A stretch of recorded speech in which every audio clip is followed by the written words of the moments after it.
during regular council. Okay, everyone, looks like we are live and everybody is here. Thank you for joining us here today, both folks that are online as well as here in the gallery. I'd like to begin, as I always do, by acknowledging with gratitude that we live and work on the traditional unceded territory of this Squamish. People have been stewards of these lands and waters surrounding Bowen Island. So today, starting us off is a public hearing regarding 561 and 564 Collins Road. So this public hearing is being convened in order to consider and receive submissions relating to Bowen Island Municipality Official Community Plan Bylaw number 282, 2010, Amendment Bylaw number 671, 2024, and Bowen Island Municipality Land Use Bylaw number 57, 2002. Amendment Bylaw number 672, 2024. Anyone who believes that their interest in property is affected by the proposed bylaws will be given a reasonable opportunity to present verbal or written submissions respecting the matters contained in the proposed bylaws. No one will be discouraged or prevented from making their views heard. To maintain order during the public hearing and to ensure everyone has a reasonable opportunity to be heard, the following rules of procedure have been established. First, to address the public hearing, speakers must register their name on the speakers list. Speakers may add their name to the list at any time during the course of the public hearing. If they're speaking from prepared remarks, please send a copy by email to the corporate officer for inclusion in the public record of the public hearing. And for instructions on how to do that to the speakers list, refer to the public hearing procedure policy number 21-02, which is available on our website, or else we can assist you with that. Speakers must commence remarks by stating their name, and if you're speaking on behalf of another person or organization, the speaker must identify the name of that person or organization. Third, so the chair, which is myself, will make 3 calls for public submissions, both verbal and written. Each speaker may only speak once during each call for a maximum of 5 minutes each time, a maximum of 3 calls for a total of 15 minutes. Speakers will be called in the order on which they appear on the speakers list. Speakers must limit their comments to the proposed bylaws and must not repeat statements they've already presented.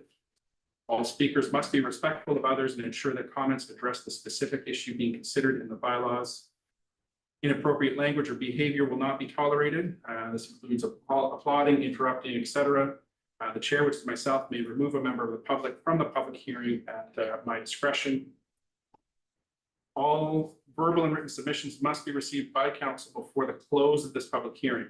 Members of council are not permitted to receive further submissions regarding the proposed bylaws after the public hearing is closed. Submissions received after the close of the public hearing will be circulated to staff for information. Yes, Councillor Jurgensen. Point of access, as for the benefit of the members of the public who may be observing this public hearing, is it possible to have the property in question stated? Yes, so the property is 561 and 564 Collins Road. Thank you. Council, in considering the proposed bylaws, has received documents which may inform its decision. All documents related to the public hearing received by 11 a.m. Today of the hearing are available for review during the public hearing via the hearing agenda. All correspondence received after 11 a.m. and before the close of the public hearing are included in the revised public hearing. All verbal submissions at the hearing are summarized in the public hearing minutes. Please observe the rules of procedure, and if you are having any concerns with the manner in which the public hearing is conducted, please direct your comments to which is Insigne. Okay. So with that, I believe that we can begin the public hearing. We have the purpose of the bylaw number 671, 2024 proposes to amend the official community plan OCP by changing the land use designation of 561, 564 Collins Road from R1 rural to RS rural residential. Bylaw number 672, 2024 proposes to rezone the northern portion of the same property from rural residential 2, settlement residential 1A, aligning it with the zoning of the southern portion. And we have a presentation on the overview of bylaws 671 and 672, in Park Manager Planning and Developments.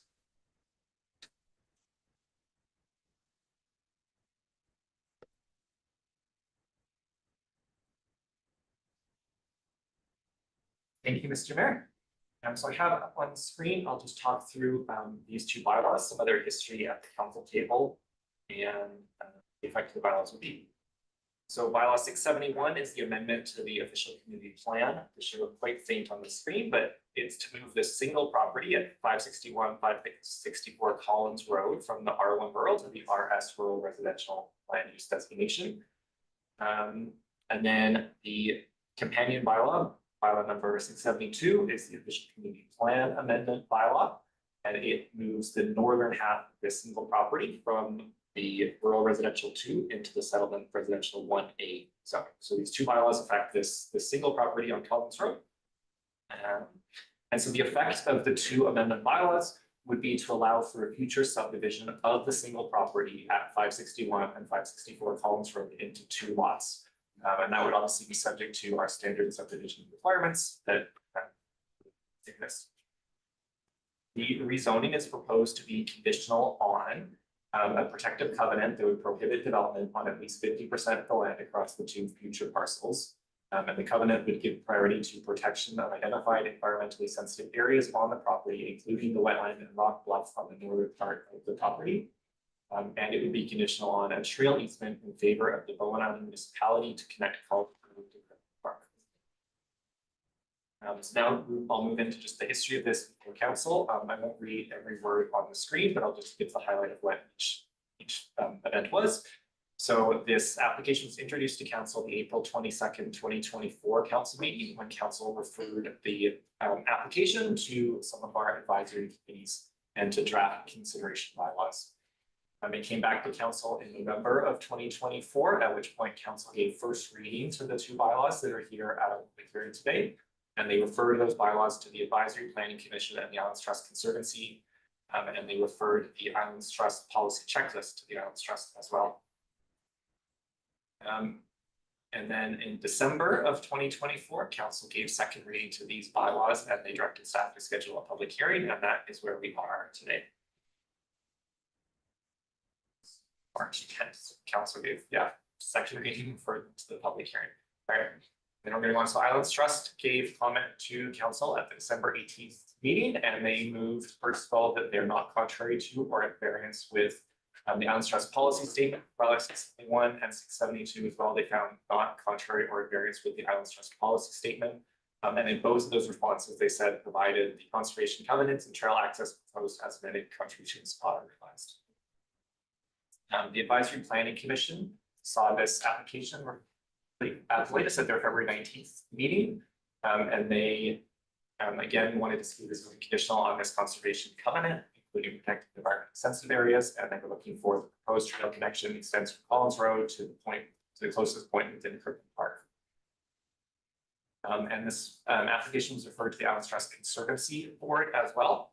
And they left quite a lengthy response, but headline at the top is that they don't have any specific concerns with the rezoning and the subdivision application. And they commend BIM's goal of the 50% protection. And then here we are. So this is at the public hearing. And just to note here on the map of where that mail out has been sent to. So council motions within everyone within 300 meters. I'll say we extend this solely to ensure that we captured all of the Collins Bar and all the way out to the United Church. And as of this hearing date, we have received 1 letter from the public that is supporting the application. That is in each of them.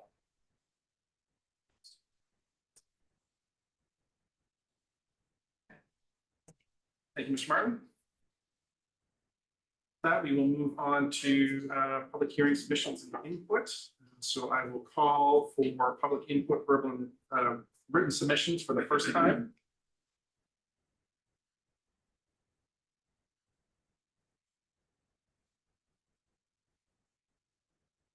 Call the second time for Just one question, I'm out of order probably. I would like to speak later on. What do am I allowed to do that? I didn't quite get. I don't have to register, sign any paperwork now to speak later in the. So speaking for the public hearing or speaking for the regular council meeting? In this, Oh, yeah. speaking to this, particular meeting, I can, Yeah, so okay, if you want to speak, this would be your opportunity. okay. Yeah. Right now, or later, I would, till when the details come up. I have to hear the details before I can address. Am I allowed to do that? I don't know. I'm new at this. So so just for clarity, so you're here for the public hearing on 561 and 564 Collins Road? Right. Yeah, so the details are all available in the various agenda packages. There was the presentation today. So this is the call for submissions, both verbal and written. I'd like to make those. Okay, if I could make a verbal up. I want to be able to speak later. I'm the property owner to the north and west of the property, so, Okay, so now would be the time to join us. Concerns me, greatly.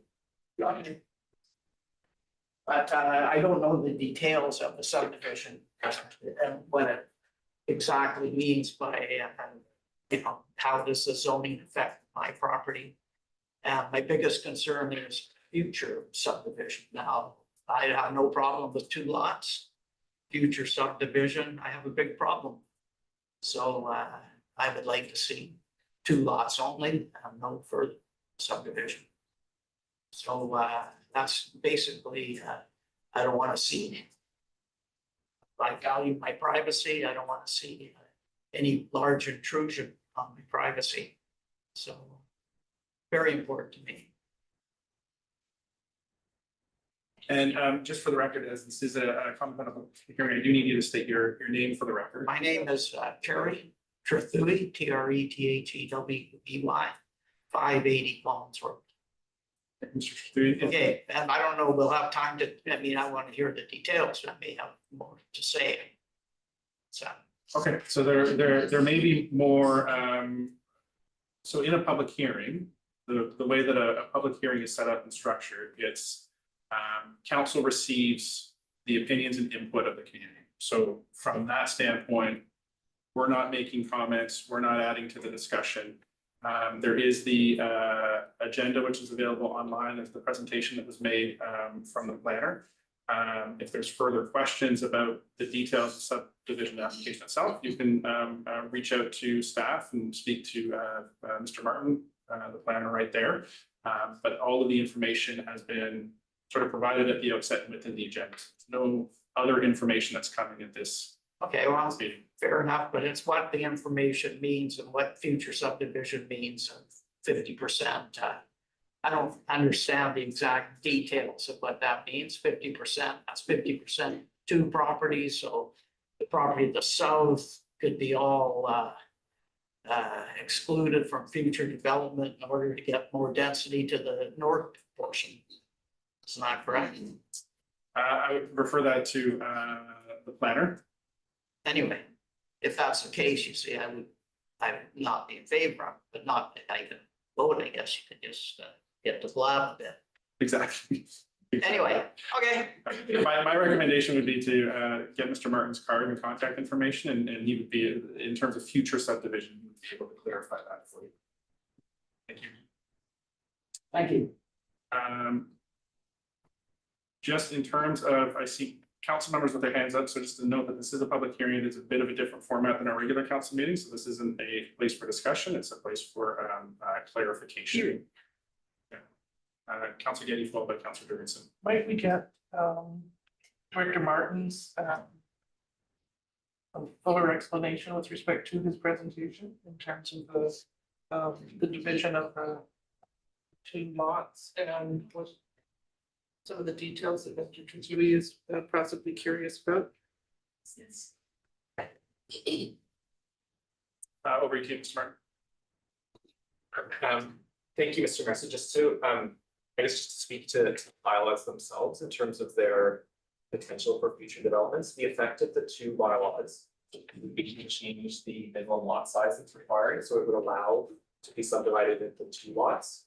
It would not allow further subdivision. The minimum lot size would be,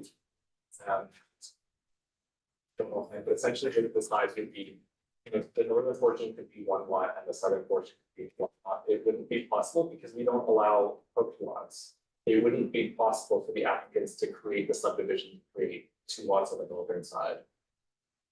Does that make sense?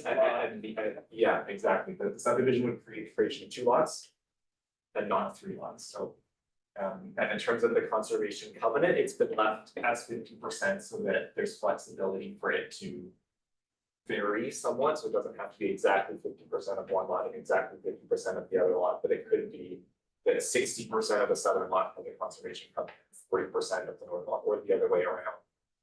But it would be set up so that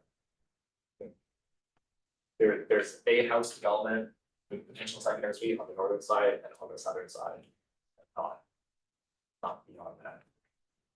It would still be, you know, like I always say, it's like still any Chimney on Palms Road would have the opportunity to apply to rezone to increase their density, but it would lead to another bylaw, another public hearing and whatever else.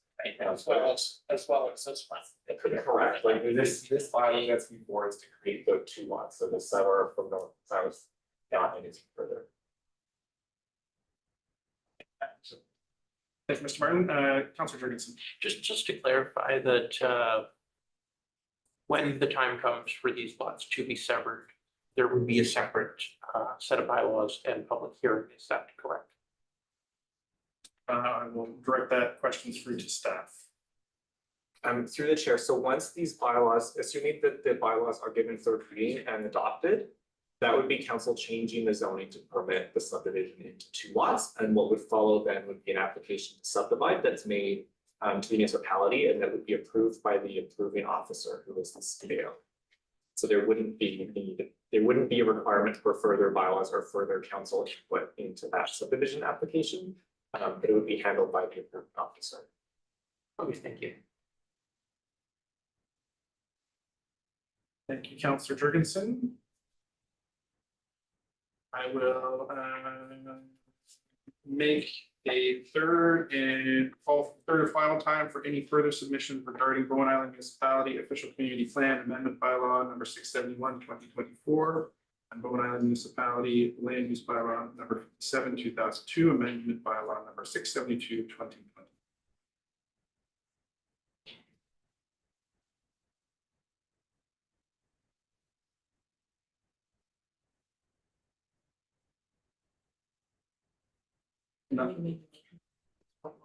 Yeah, so not seeing any further submissions, I'll look to Councillor Morse for movement of the recommendation. That all written verbal submissions regarding Bowen Island Municipality Official Community Plan Amendment Bylaw number 671, 2024, and Bowen Island Municipality Land Use Bylaw number 57, 2002, Amendment Bylaw number 672, 2024. Received up to and including April 28, 2025 be received, and that the public hearing be closed. By Councillor Morse, seconded by Councillor Saunders. Any further discussion? Not seeing any, all in favor, raise your hand, say aye. Aye. Aye. That carries unanimously. The benefit of the public in the room and watching, so where this goes from the process, this is just a public hearing. Council itself cannot entertain any further submissions or receive any submissions or discuss it out in the public. Where this comes up next will be at our next regular meeting of council, I believe, in 2 weeks, where the bylaws will come up and then they'll be debated and discussed at the council meeting, and that's where those bylaws and those key amendments are actually moved and passed. And with that, we are